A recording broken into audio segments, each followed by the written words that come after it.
that my mother had born to her equals a gun. What is it, Trent? Yo, man, that's the formula.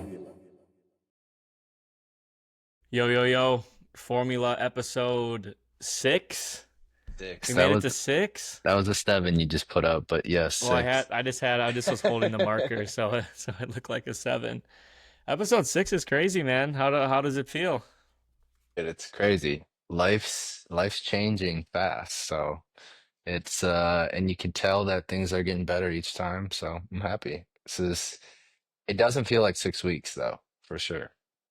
I know, dude. I just gotta say, I love this shit. I think I say that every call, but I so look forward to hopping on here and talking about it, and especially now that we're getting into the summer, the Mhm. weather's a bit nicer. I think we're both having some super positive changes and real fun stuff to talk about. So it's like I Yeah. just love getting an hour dedicated to come up here and chop it up about all this stuff we got going on. Because if we did this like midwinter or at maybe even different stages of our career in life, we might be like, fuck, I don't want to hop on here and Disappointed. chat. But I don't know. I've been in a good mood this week, as I think you could tell. So happy to Yeah. do it. Yeah, so tell us about your weekend. Tell us kind of what's going on. Yeah, this weekend was great. We had on Saturday Caroline's first flower truck event, Hmm. and it actually is the um I guess second annual from when she first started the truck this time last year at the Linden Hills Wide Garage Sale, which I'm sure you've been to areas that have the like citywide garage sale, but bro, it's like the state fair in Linden Hills. Like they shut that place down. The streets are completely filled with people. There's food trucks out. There's all these different vendors and people selling clothes and people selling little goodies and things. And Oh, so they do she it was big. at yeah, they do it big, big. And I didn't live in Linden Hills at the time, so I just pulled up to help Caroline with her first truck event, which was Mother's Day last year. It fell on kind of a different day, but it was nostalgic for us because obviously the first time she did the truck was at this event last year, and just to see like how far she's came with it and the response that Yeah. she gets from people. And this year, in addition to her selling the flowers, we set up little racks, each of our own, to like sell some clothes and shoes and things across the path from where she was selling her flowers. And I was manning the garage sale portion of it. So it was fun. Like I was kind of slanging our clothes on one side and she was like talking with people and selling flowers on the other side. And Yeah. yeah, I don't know. It was great. It was a long day. It was hot, but um after that we have Wait. Who's the better seller though? bro, I think I don't know. She's a natural. Like she's just maybe it's specifically to the truck just because it's so like genuine and true to her. Right. She can engage with people so easy. Yeah. Um, but I mean, I'm a pretty good salesman too. Like I was kind of in there like, damn, I think I'd crush it in a retail space because it was nice too because for the clothes that we sold, we both I don't want to say we like curated our racks, but we were trying to not just sell bullshit. Like everything that we Yeah. were selling was stuff that was kind of nice and stuff that, I was happy to have go to new homes. So it was like my rack was on the left, her rack was on the right, and I was keeping track in my notes just so I could like pay her out at the end of the day, like whose items were selling. So there was a direct comparison between who was selling more items, and we were kind of talking shit to each other because of it. But we ended up almost dead even with at least the amount that we made. I guess I don't know whose items were priced, like what, like if she sold more expensive items or vice versa. But man, it was fun. It was a good day for it. A bunch of her friends came out, and then um, my high school friends have a bar crawl every year around Northeast Minneapolis, Hmm. and they started at probably 10 or 11 o'clock in the morning, and we met them at probably 1 or 2. Everyone was blasted by the time we got there. But hung with them for a while, went to a couple different bars, had a blast, and then Rosalia, went to dinner at Rosalia in downtown Linden Hills with our friends John and Lulu for my birthday, which is this upcoming Thursday, and then John's birthday, which was yesterday. So we did that. We were literally bouncing around all day, but it was a blast. And like I said, it's nice out now, and I Yeah. don't know, no issues doing it. Heard you. Well, happy early birthday. I do have that on my calendar, so I won't forget. Appreciate you. But no, it sounds dope.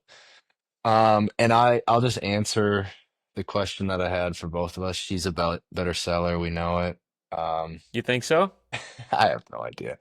I do think with the truck though, it's kind of an unfair advantage because that just like fits her, like she's Totally. not even selling. She just like is her sweet self, and then people are like, "Oh my gosh, you and this truck are so cute together, and I need these flowers now." That's exactly it. And the truck is branded based on her family dog. So like all the dog Yeah. people are automatically looped in, and Yeah. I don't know. She doesn't have to try. I mean, she doesn't have to sell, of course. Like there's always just a long ass line. Like I'll send you some photos because I pretty much just like snap pics the whole time, and bro, it's Those are the best flooded. Someone sellers, like man. bought her 100%. People, there was a lady that bought her truck out like 2 hours into the day and just was like, I want everything because it was prom last weekend.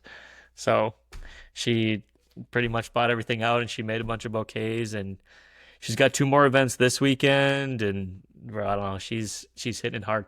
Also, she is getting interviewed by Twin Cities Live on Friday, which is pretty cool. Oh, sick. Is that like what is that? I don't know what that is.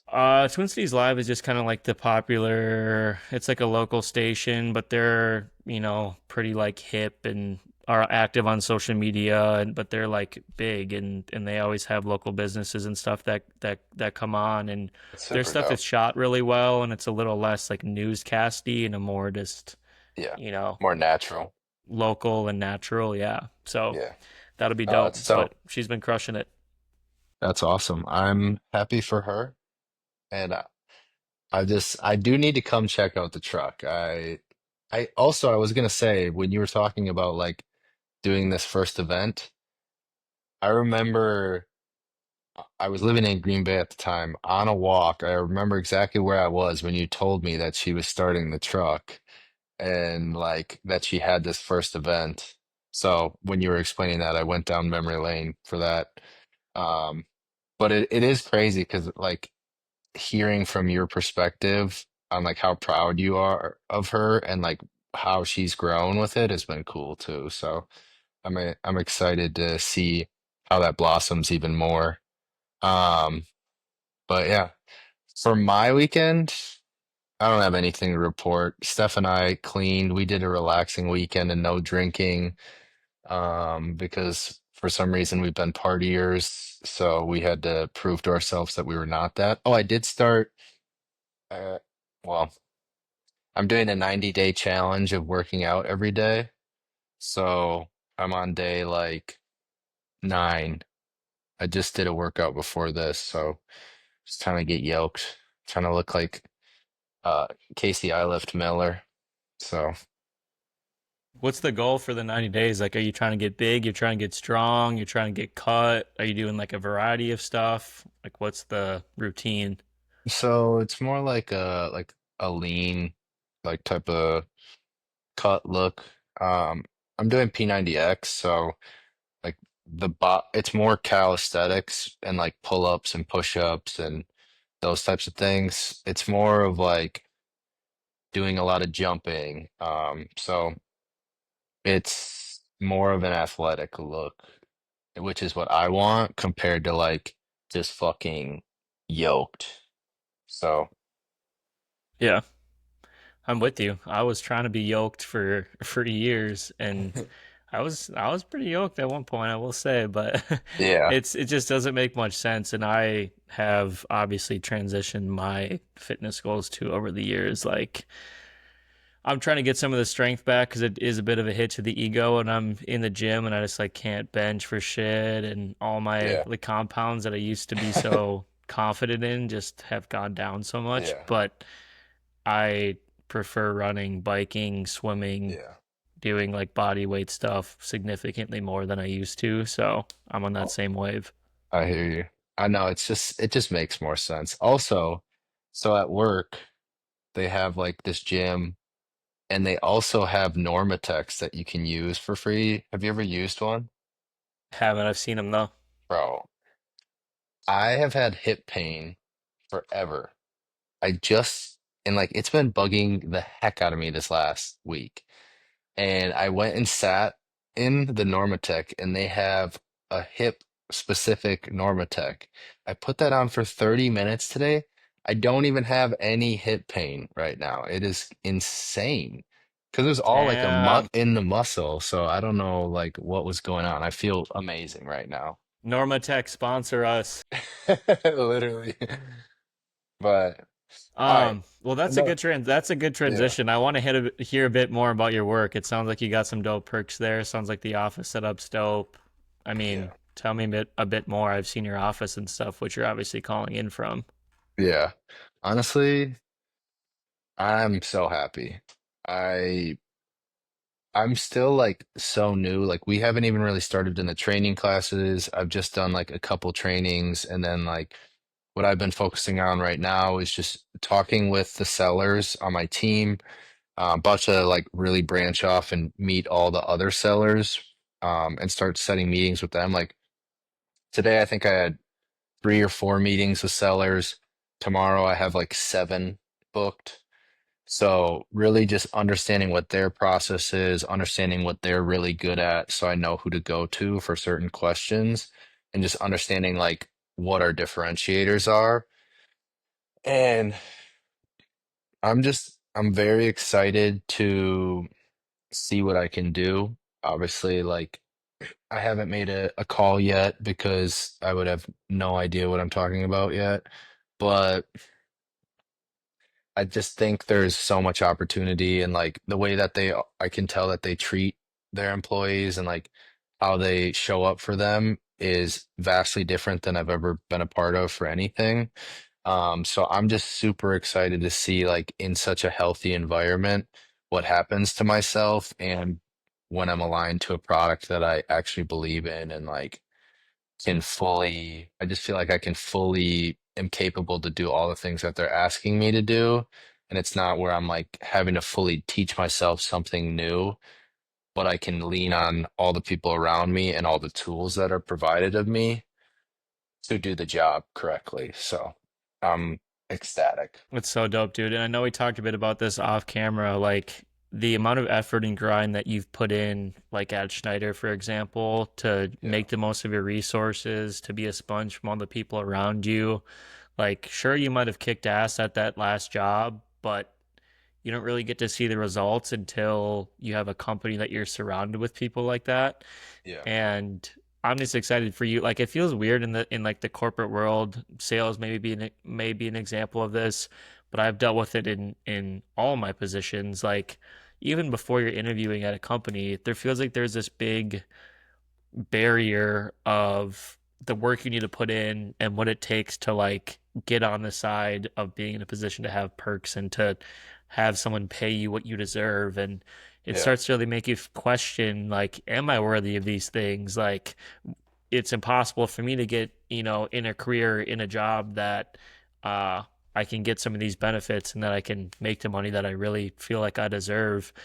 And I don't know. We'll get to see it in real time as you start to Yeah. get to actually make calls and network more in the company and things. But I'm just excited for you to hopefully not have that question anymore because you kind of made it through the shitty part of it.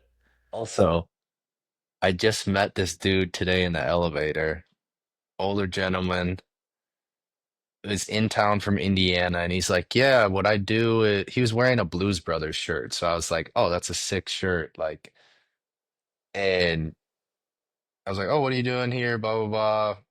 And he's like, "Oh, I'm in town from Indiana.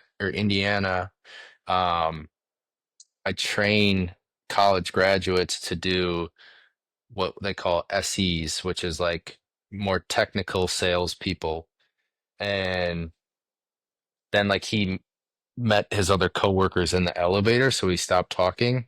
Instantly, I look him up, find his LinkedIn, add him on LinkedIn, find that he has like a bunch of book recommendations listed in his bio. And I'm like, oh my gosh, this is a perfect guy for me to talk to. So I send him a message and I'm like, hey, it was great Sorry meeting for being you. creepy. I was like, great meeting you.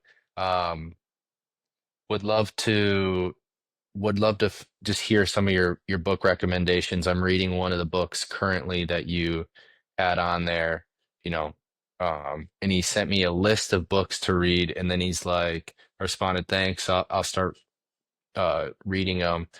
And then he goes, read this book first, which I had just bought. I had it on my list to read next, actually.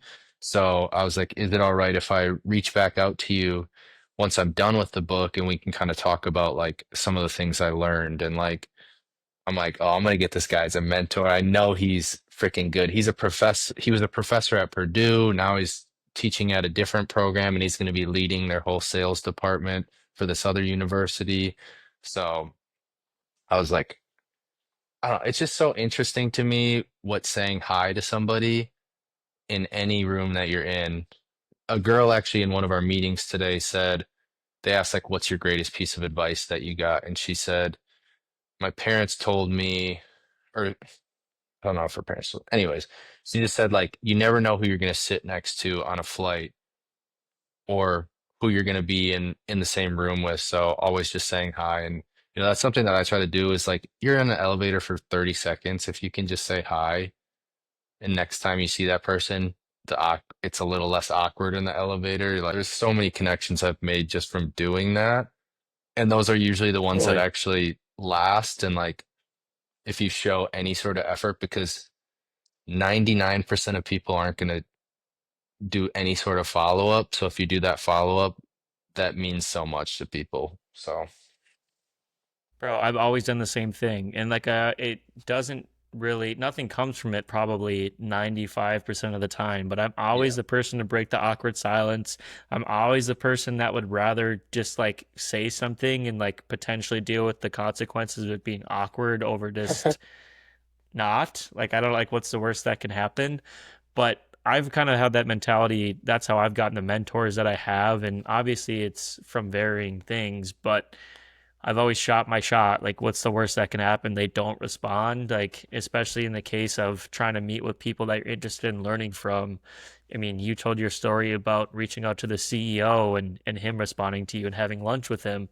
Like, that seems like something that's so hard for some people. And I, I don't know. I just don't maybe have the anxiety that comes from that because I don't see what it can hurt, especially if the potential good thing that can come from it is so significant. So it reminds me too, I'm meeting on Thursday with this guy Dylan, who I don't know if I brought up on the last call or maybe we were just on the phone about it, but I'm going to get lunch with this guy who I'd say is probably my first ever mentor. I Yeah, you think mentioned him.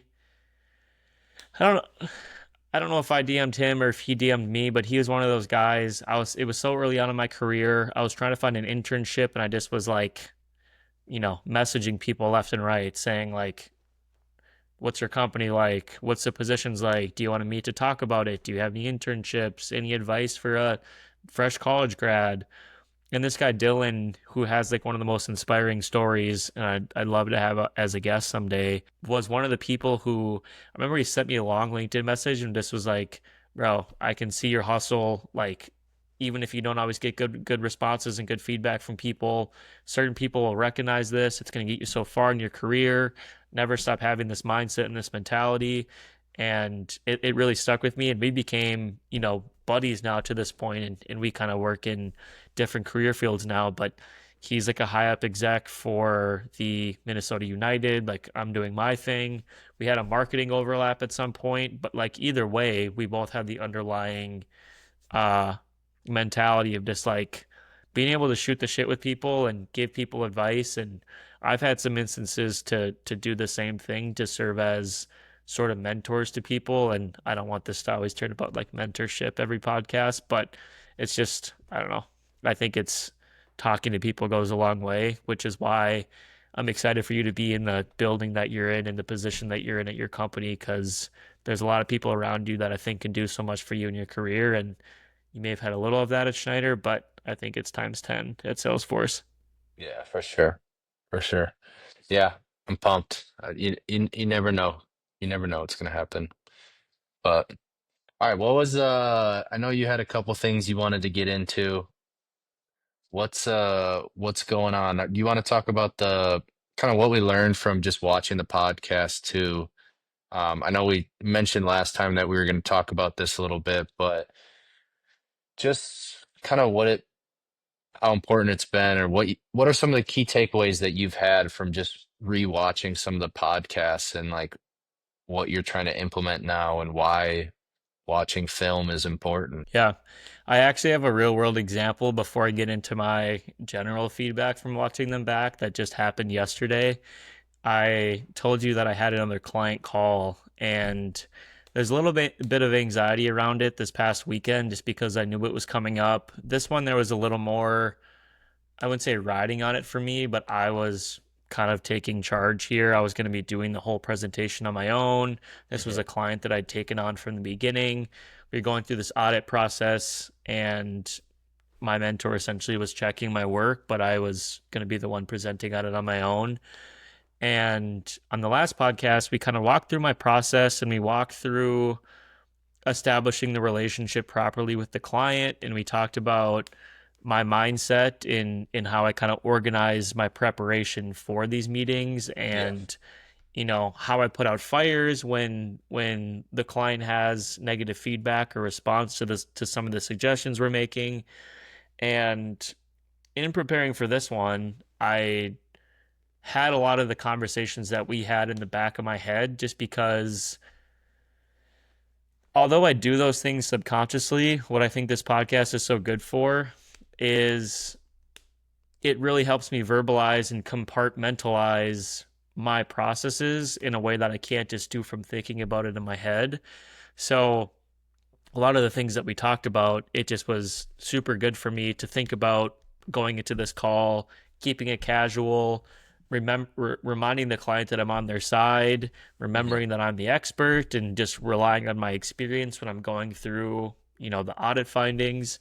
And at least for the preparation, I think that was super helpful. Like the actual content of the call maybe didn't go as good as I thought, not because of anything on my end. There just was some issues with the client that ended up not allowing us to even get into the audit that we did. So hopefully that still will come. But I just was very I just was very mindful and cognizant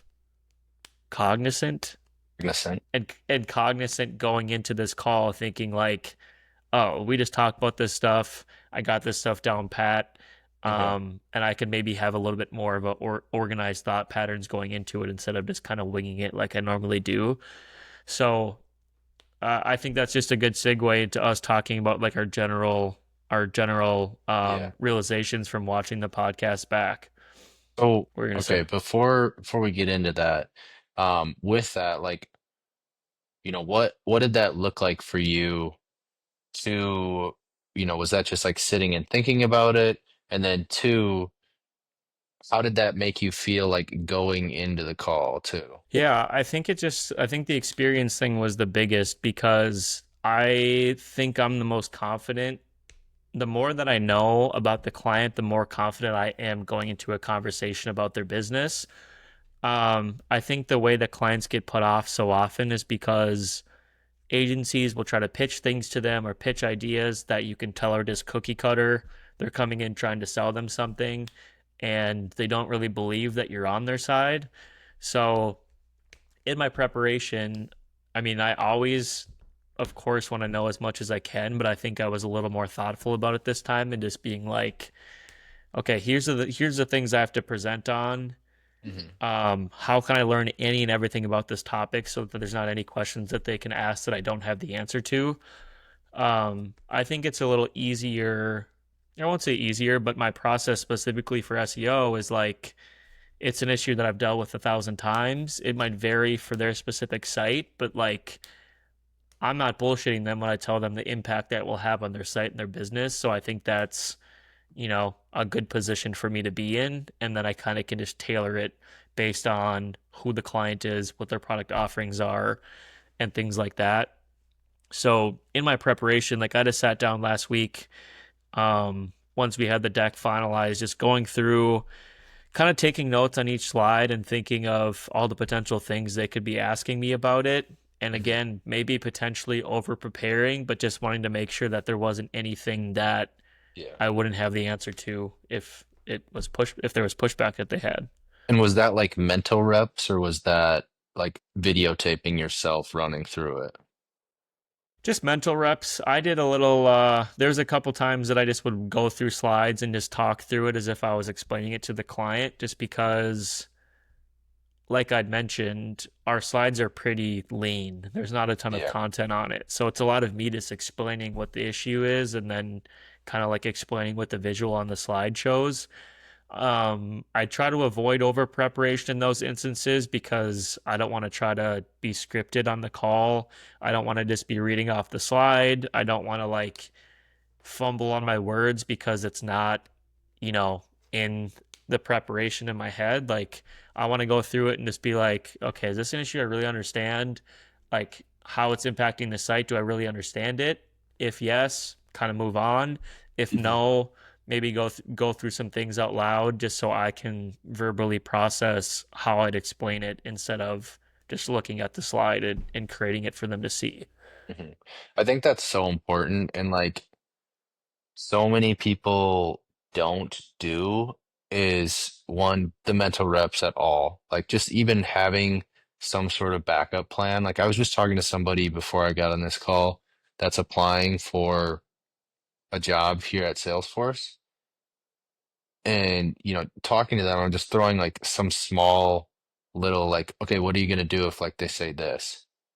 No preparation of any sort. Like, and for me, that's just like I could never do that. Like I'm like you where I'm like, okay, what if they say this? What if they say this? What if they say this? Like even if it's just mental, but then two, what you said too of just like actually speaking it out loud, I think is so important because then you start to work on like those inflections in your tone and like how you say it, even like are you slowing down at certain points? Like finding that rhythm too to really make that just sounds so good. And then like if you do fuck up when you're in the middle of talking about something, being able to continue to speak through that and even acknowledge the fact that you made a mistake and be like, oh, this is what I mean though, or like just starting to see some of those things play out, I think is so Well, and regardless of how confident you get, like I'm never not going to be somewhat nervous talking to all these C-suite yeah. executives and CEOs of companies. Like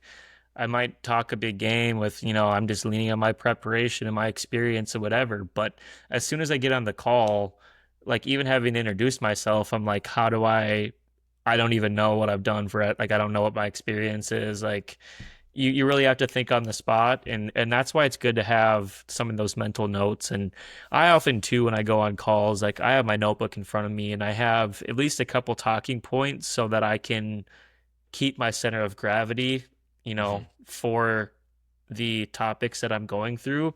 Because I don't know. You know how I work. Like my brain is super technical, and the biggest learning curve for me has been how can I simplify the stuff that I do enough to explain it to someone. Mhm. And as I make the transition into my business full time, that's like one of the most important things because clients won't just always fall in my lap, and especially since SEO is so performance based, unless I really, really get dialed in and I have someone who's handling all my calls or something for me, like I'm going to Yeah, be explaining what I'm doing and then the performance and the results from the work that I'm doing forever. So that's something I kind of got to get dialed in. for sure. I mean, any business owner has to be the best seller in the business. So, I mean, CEOs talk about that all the time is they're doing mostly sales, whether it's in a meeting or not, isn't necessarily the way that they have to sell particularly, but they have to do some sort of sales in every instant, whether it's even in your inner relationships internally in the business too, just like getting people on board. So I hear you. I even like that reminds me of um I was when I was working at Schneider, one of the VPs was preparing for the call with like the shareholders and the C-suite too. This guy probably had 10 run-throughs before he presented for an internal meeting. He took like a week basically and blocked off everything, made his presentations, finalized them, ran through like constantly making notes and just like being prepared for any sort of change that could come or any question that could be hit. And I don't know, when you said that, that's what it made me think of. And, I think even like you said, you can talk a big game, but the best people are doing these things too. They don't just show up. They're usually the most prepared person in the room, and that's why they're the best. So, So talk to me about the transition out of my specific example with this call. You'd mentioned that you've gone back now and watched some of the episodes that have been uploaded. yeah. What have been some of your takeaways just about how you think they've gone, what you've noticed about yourself in these calls, what you'd like to change, and kind of how you Yeah. think it's going? I don't know if I want to point them out because then they might be bothering other people like they bothered me. But I think Keep it general. the main piece is the storytelling. That's something that I've been personally working on for a long time. Well, at least over the past few months, like really focusing on. And I noticed myself not really painting the picture the way that I wanted to paint it. So going back and seeing that and then doing those mental reps of like, okay, I said it like this. How would I have wanted to say it if I said it perfectly? And then, doing that in my head or doing it out loud just so that I understand, like, okay, this is what it should have felt like when I said it, and these are the things I should have been thinking about when I was doing it. Um, and then just like little words that you repeat a lot, and just working on that is, I think, huge for anything because that's one of my biggest pet peeves is when people do say like or those types of things constantly. And I started to realize some of the things that I say repeatedly when I'm feeling nervous of some sort. So it made me remember to do what I do in regular conversations of just taking a breath and slowing down. Whether you Totally. just got done with a point and not just talking right away. I think so many people do that in every instance of their life. So for me, for this, and then that applies in life too, uh, just making sure I slow down and pay attention to what's being said and think through an answer and a thought instead of just blabbing whatever the hell is coming out of my mouth at that time. So, how about That's yourself? what that's what's unique about recording a podcast and specifically our podcast is at its essence, we're just like two homies chopping it up, and it doesn't have to be that serious. But at the same time, we're trying to keep it organized. We're trying to deliver full, complete, insightful thoughts. And we do have like stories to tell, and we have real kind of intense topics that we're talking about often.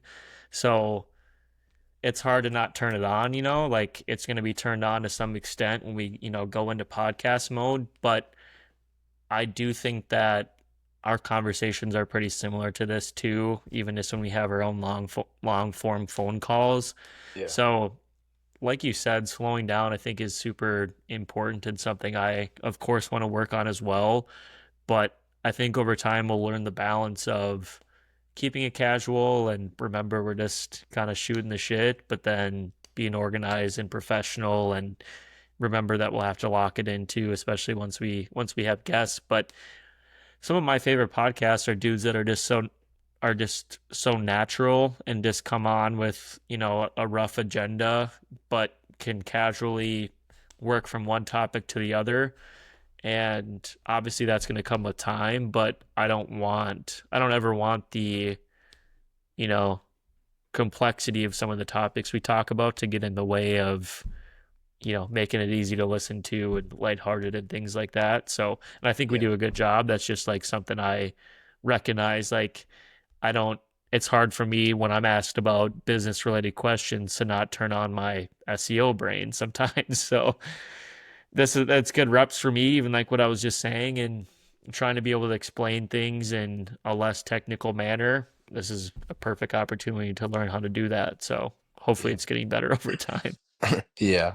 So what are some of the specific things with yourself that you noticed that you maybe are trying to work on or just that you realized? I've had this weird thing as I've gotten older where when I'm having a conversation with someone, I like can't fathom that they want to listen to my story in totality.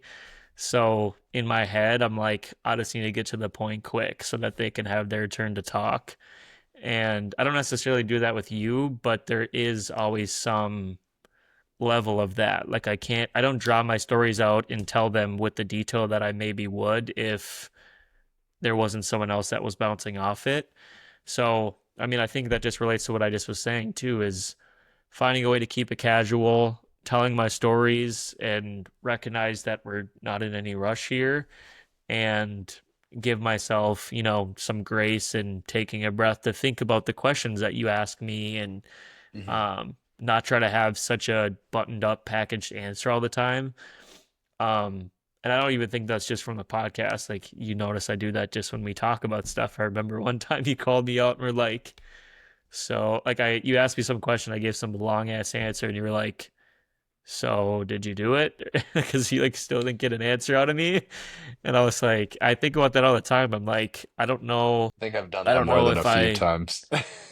for sure, which I like. I appreciate you holding me accountable to just tell it like Yeah, it yeah. is. I don't know where that came from. I don't know if it's just because I've, faked it till I made it so much in like the business world. Like there's been so much of me dressing up what I do to impress people to get to that next level. Yeah.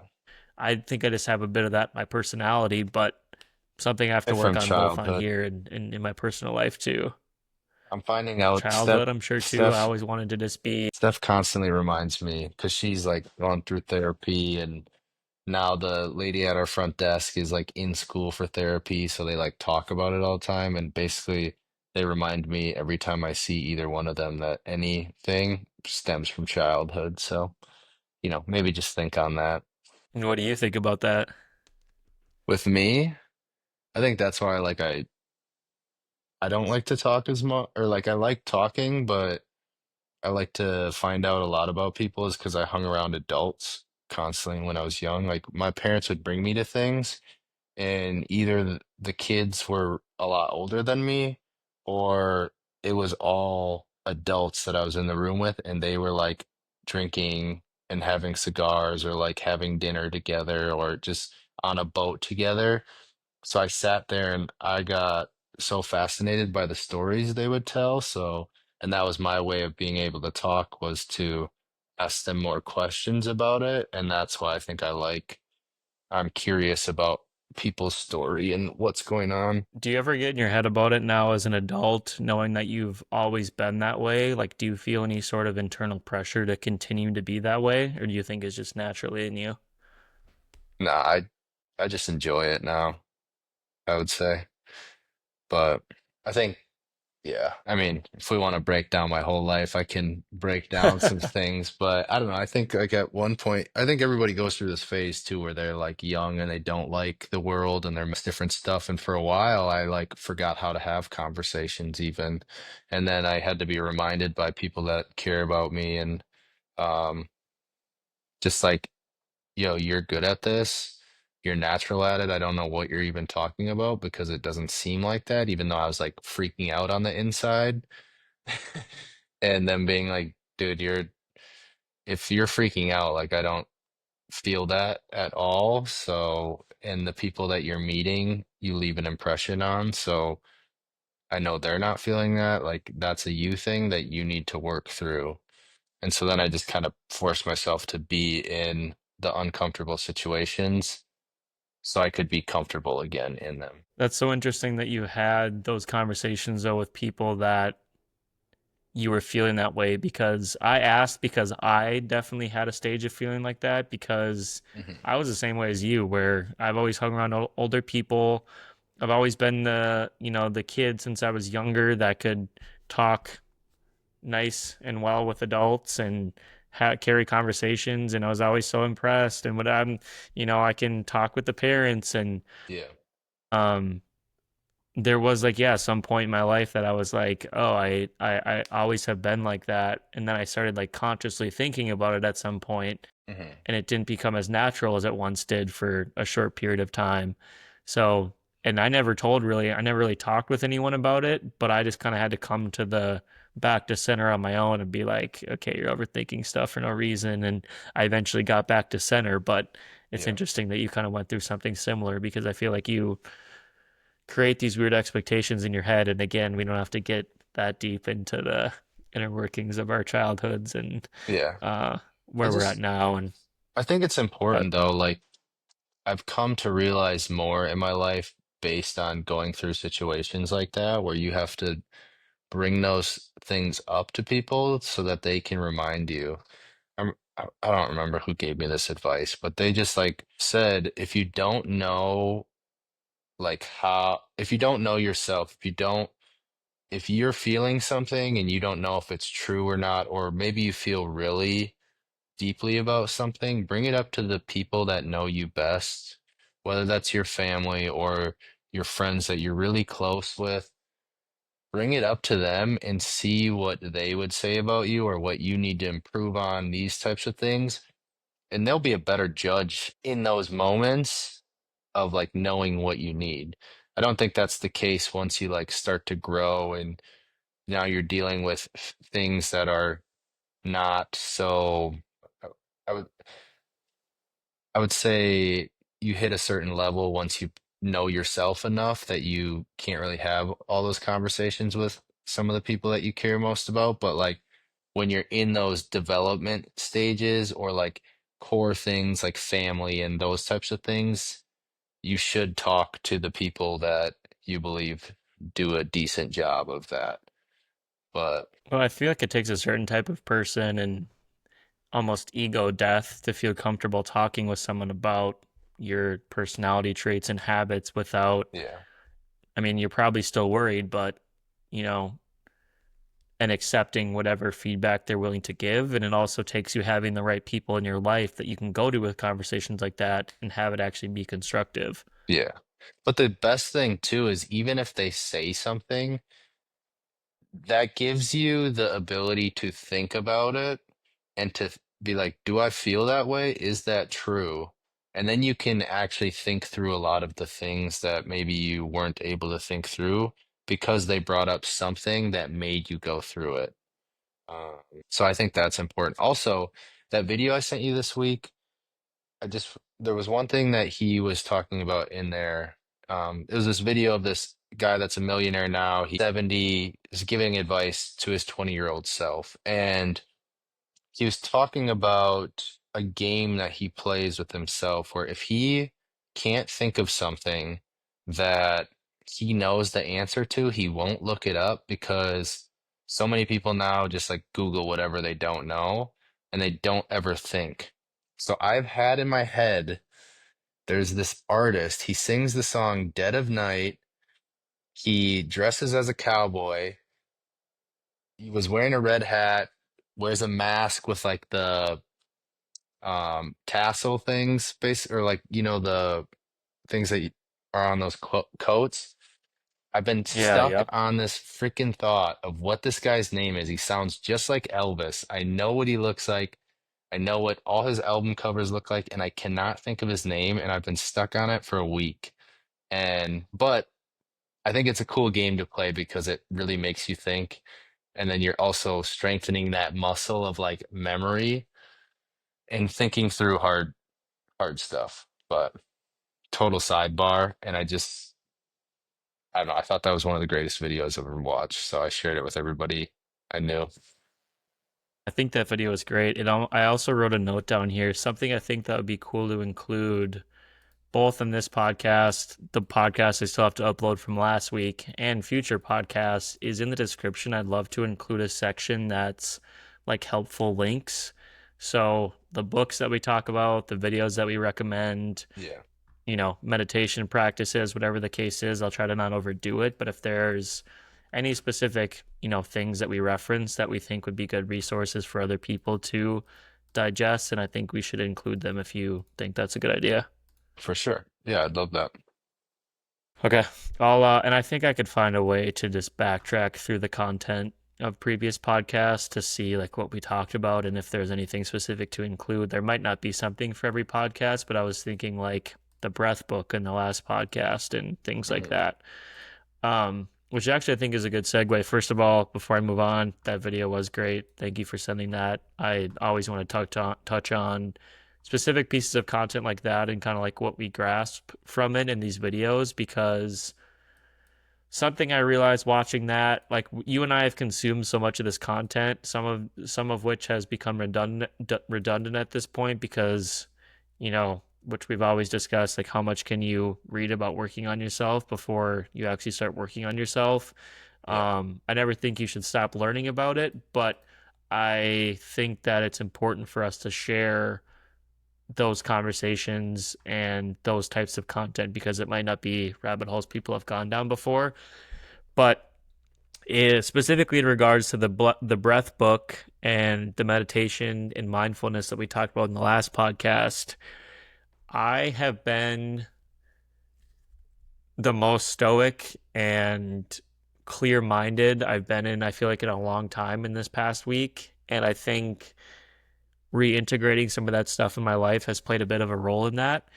Um, So again, just like something I guess that's coming from rewatching these podcasts, like I'm loving having these conversations and um putting some of this stuff into practice. I've been doing your 6 second inhale, 6 second exhale as I Okay. remember it, which is, not rocket science, but I've been loving that. It's just a different kind of style of breath work. I've been super intentional about staying off my phone and social media, specifically in work hours. I find that I have like the busiest, most all over the place brain from the hours of 7 o'clock in the morning to sometimes 6 or 7 o'clock at night. And I found it's just because I'm trying to balance so many things. One of those things is often picking up and checking my phone, refreshing my email, going on social media, responding to texts.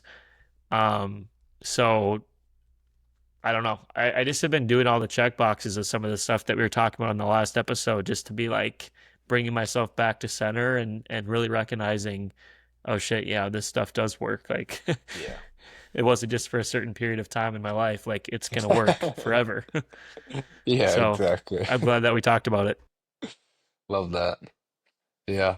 That's good. I'm glad you're implementing that stuff. And like you said too, for the longest time, I used to just listen and read to all these different things, be like, why isn't this stuff happening? And then I figured out like just focus on one thing at a time. If you're trying, especially to get started, I think like I was always thought I needed to do everything at once to make it happen. And then I finally did um like an extended period of time with no drinking, no smoking, and then just completely sober, even of caffeine, like, and that was the first time I really trusted myself. And then I was able to do 6 months of that, and then now with the workout thing, like there's days that I'm doing a 20-minute workout. Like today I just got on the stair stepper and went as hard as I possibly could and was sweating insanely, but like still it was only like a 15-minute workout, but at least I did it. And then like a different day, if I'm maybe there, it's like Sunday, a lot of stuff came up. So I did abs that night, but I'm doing like an intense workout. At least just do something.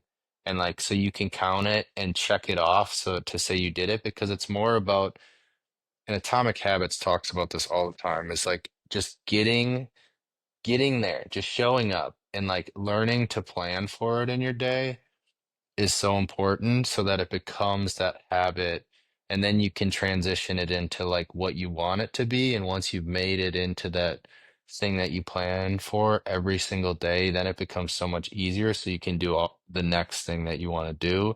So you don't have to think about this one. And now say you want to implement no phone. Now you're doing, both those at the same time. So I think that's something that I didn't really understand for the longest time. Something that I have bolded here, um, specifically in regards to talking about digesting some of this content and then saying, well, when is it going to happen in my life? Hmm. Actualize. We've never really talked about Actualize and Yeah. what your kind of plan and goal was or is with that. Hmm. Do you want to just explain a bit like what its concept is, what its status is, Yeah. and if or what a plan is for it in the future? Damn, that's great. That's a great question. Actualize is something that I need to start again. But basically, what it is I read all these books. That's great. To read a book is awesome. But if you're not doing the thinking behind it and like implementing them into your life, then it really has no purpose for you to even read the book. It's great to like get a little bit of knowledge, but especially to read the books I'm typically reading, you need to implement them into your day to day to actually have them be effective. So basically, what it is breaking down, say, like in short form, just snippets about each chapter. Long form on YouTube is breaking down maybe the full chapter, maybe breaking down the whole book, um, and just breaking them down into stages so people can actually implement them into their lives. A lot of people say they want to read books. Most people say they don't have time. So this is a great way for them to take what is important in there and then also um, implement them into your life. Another thing is just like I really want to expand my vocabulary. Not want, I'm expanding my vocabulary. So another piece, I have a book where it just has it's a bunch of words sophisticated people should know, and then building storylines on those and like creating ways to help people learn them or implement them into their daily life or just how to think about getting those mental reps in. Um, but with getting my new job, I was writing every morning, writing scripts, shooting videos, never put anything out, but I have put it on the back burner. I did have on my plans to start um, writing again for it. I don't know when I'll start posting or making videos. I'm still learning the skill though of just like getting through a book and taking notes on it and then implementing some sort of strategy behind it. So it's kind of going still hand in hand with what I'm working on because I'm still breaking down books right now for work, just transitioning them into something for people to consume hasn't happened yet. But I think that's something that will be happening soon here as I start groups at Salesforce just to work on some of the skills that I want to work on. Um, and then hopefully I can convince people to let me record them, or record being in like times just practicing these skills and stuff like that so they can see how to implement it into, say, their teams or their life. And then what would be the ideal or your ideal way for people to consume? Like what format would you prefer? YouTube? Like what's the ideal way to get it out to people if and when that happens? Yeah, definitely YouTube for like consumption, and then I would probably use uh create different workbooks out of them too, just for people to like actually implement them. And then maybe like a newsletter just with like weekly things on about them. So I also wanted to call out like me asking you that had nothing to do with me, I guess like calling you out or yeah. trying to force progress or anything with it. I think it's important when we have ideas regardless of its capacity and how far we go with it. I think it's good for us to flesh it out and talk about it on this podcast because Hmm. it gives people some insight into, how our brains work, the way that we process things, and some of the ideas that these conversations turn into, whether it's like a business to start, Yeah. whether it's a new way to start journaling, whether it's a new mindfulness practice. Like, I think it's going to be fun to look back on it and see what that turns into and what the 2.0 of Actualize is, because I've been around, I guess, since it started. I know that you've only kind of summarized its purpose, but I've got to physically see, a video that you recorded for Actualize. You've talked about a similar concept for, years that I've known you. So I think it's just going to be cool, whether these are things that turn into big businesses or things that we even follow through with, to look Hmm. back on to say, this is where that idea started, this is what it turned Yeah. into, and here's what the conversation Hmm. is. Here's how the conversation was around it in May of 2025. So, No, I appreciate you bringing it up, and I think that's important, exactly what you said, with like just seeing how it evolves and um, at least continuing the conversation with it.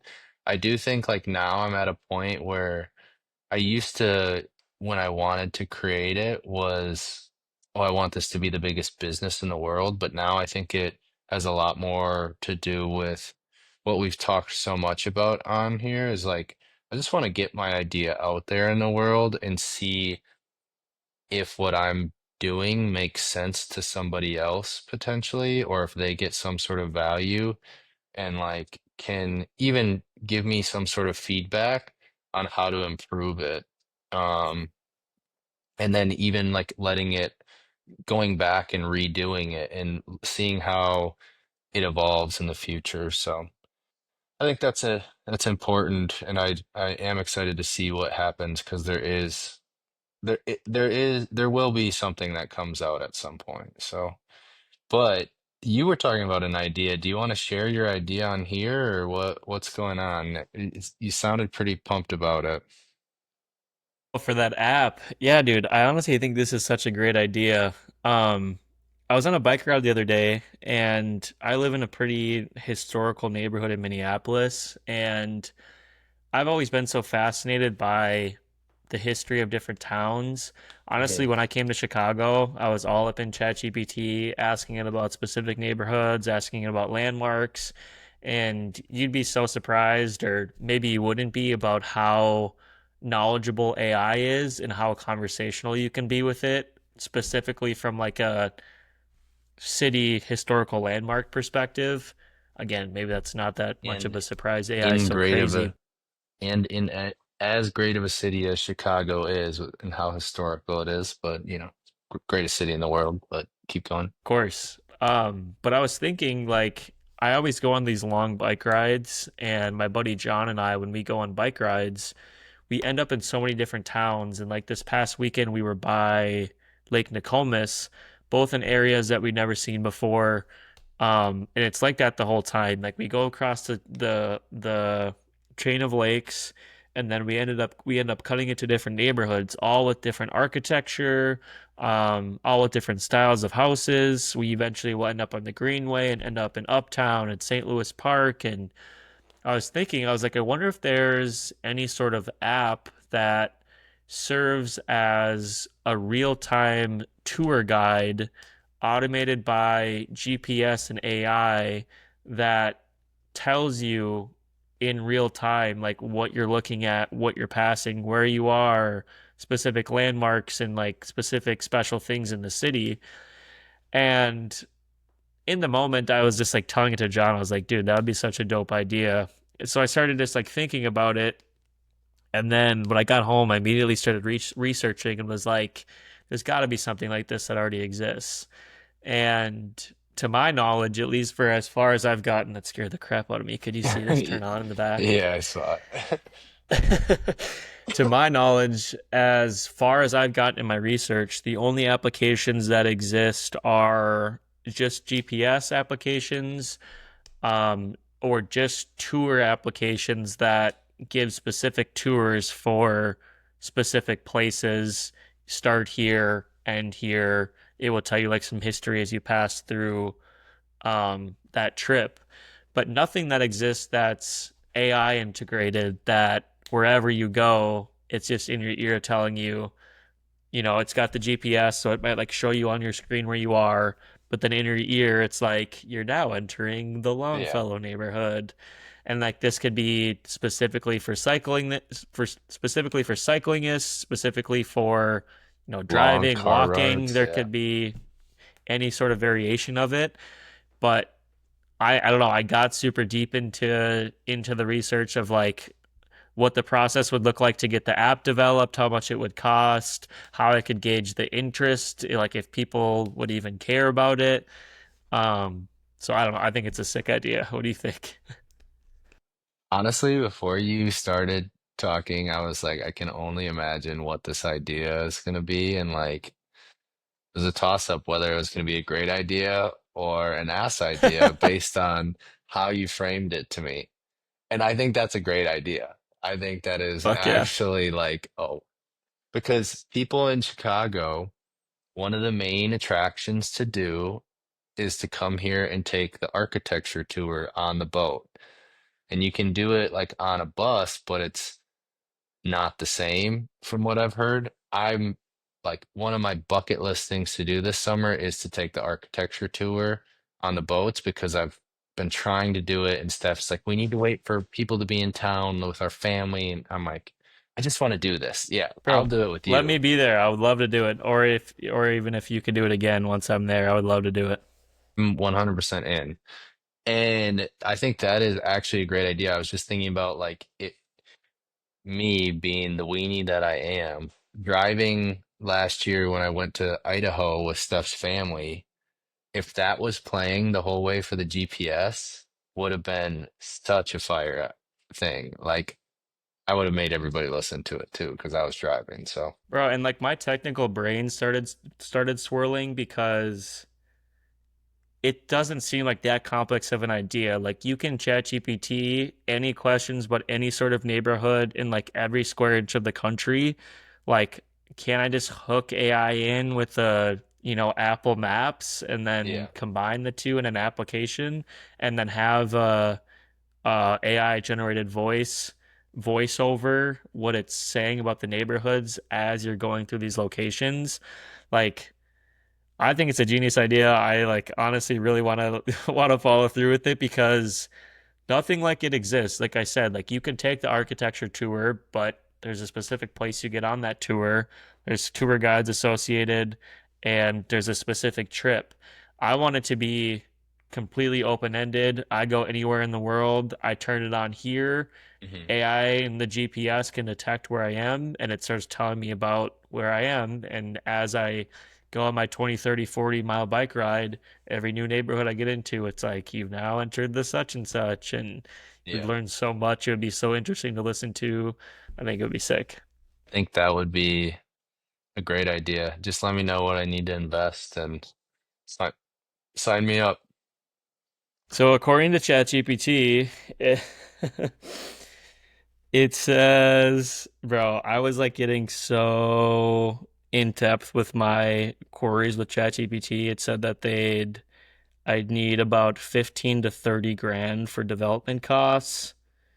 But it like I got into the technical element of like what type of developer I'd need, what specific POIs would be needed, how in depth of an interface would be needed, how like visually it would look.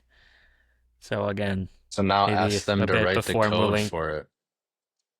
Yeah, I that's what I'm saying. Like I could get it, and the cost and suggestion of process and stuff and everything are things that I could likely minimize on my own with my own team. But it's just a lot of like I don't develop apps. It's kind of a service that often happens in conjunction with web development. Like a lot of my web developers do app stuff too, but I haven't specifically worked in that world a lot, but I know it would be so easy for me to figure out. So I just was kind of curious too and learning a lot about app stuff just from chatting with my boy ChatGPT. So Hey, if it picks let, up, let me know you'll how I can remember this help. conversation. Yeah, let me know how I can assist, man. Maybe I'll find a 19-year-old developer from Salesforce who's just a wizard and can do that in 15 minutes. 100%. But we are coming up. We're a little over an hour here. I know we Yeah. talked about a lot of good things. Is there anything else that you wanted to touch on, or should we table any remaining topics for episode 7? I think this is a good wrap up point, and yeah, I think one very insightful as always. I think it was good to hear about what's going on in life, especially what we're both excited for right now. It seems like things are on the up and up, and it's cool to understand too how the things we're doing now and recapping on those, or like going back and following up on them and seeing how they're affecting our day-to-day life and helping us improve. And like we talked about too, just doing one thing at a time, and what taking your time and actually putting those steps and those things you're learning in place, how it can actually change things, whether it's your meeting or going into a call, whatever it is, focusing on those things. So I think that's Which I want a to be intentional, which I want to be intentional about too. I know we talked about this off pod, but I have a kind of list of topics Mhm. here. And whether it's new topics or not, I want to make sure we're kind of circling back on the stuff that we talk about so that, potential listeners can hear what we're in real time picking up from the stuff that we're talking about. Yeah, So I'm glad that we're doing that. for sure. Well, all right. Episode 7, bro. Episode 7. Episode Well, 7. well, this is 6. What? This is 6? This is 6. Yeah. Episode 7 will be next time. Hey, Yeah. also, last thing, go Wolves. Game 1 tonight against the Warriors. Wolves, like and subscribe. Let's go. Aunt Jordan.